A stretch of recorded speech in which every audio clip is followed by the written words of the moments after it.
Hey children, my name is Granny. I will tell you Bible stories.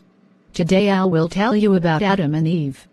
God took some clay from the ground and made the shape of a man. Then he breathed gently into the shape. The man's eyes opened and he began to live. God called him Adam. The Lord made a beautiful garden for him to live in. The garden, called Eden, was full of many wonderful things. Beautiful flowers grew everywhere. Birds sang in the trees, streams flowed through the valley, and animals roamed across the fields. God had made a man in his image to keep him company and look after the world. God brought all the animals to Adam one at a time to be given their names. Elephant, he would say, or tiger, or porcupine. But God felt sorry for Adam.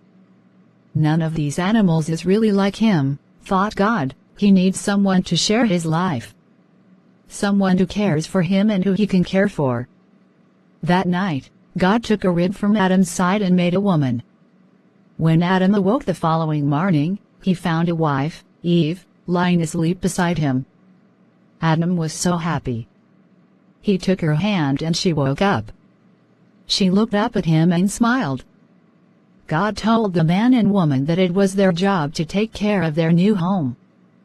God blessed them, saying, "Help yourself to anything you like, but never touch the tree in the middle of the garden. That tree gives knowledge of good and evil. The day you eat its fruit, you will die." God did not mean that Adam and Eve would drop down dead the moment they ate the fruit from the tree. He meant that in time they would die without his spirit dwelling in them. One day, Adam and Eve were gathering berries for dinner when she heard a silky voice behind her. "Has God told you that you can eat the fruit from all the trees?" the voice asked softly. Eve turned around to see a snake talking to her. "God has told us we can eat all the fruit except for what grows on the tree of the knowledge of good and evil," Eve told the serpent. "Oh, come now, that's silly. I hardly think such a lovely fruit would do you any harm," the serpent lied. "God knows that if you eat from the tree of the knowledge of good and evil, you'll become just like God, and will be able to decide for yourself what is right and what is wrong." The woman looked at the fruit and thought how tasty it looked. She thought how wonderful it would be to be as wise and powerful as God. She believed the serpent's lie and ate the fruit, and also gave some to Adam, who was with her, and he took a bite as well. She felt a strange feeling in the pit of her stomach. She fidgeted and wondered what was wrong with her. Suddenly she realized that she was feeling guilty. She had disobeyed God and knew she'd done something wrong.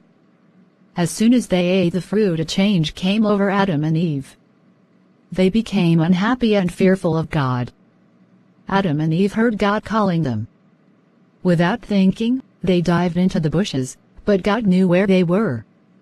When God asked them if they had eaten from the tree of the knowledge of good and evil that he had told them not to touch, they blamed each other for their sins. God was sad that Adam and Eve had disobeyed them. He told them that they had to leave the Garden of Eden. "From now on you'll have to scratch a living from the soil. You'll need to make clothes and grow food. Nothing will come easily, not even childbirth. And one day, you will die. This is punishment for disobedience. So children, obey your parents. Pray every day. Read Bible. Goodbye. If you like the video, please comment, share, and subscribe my channel.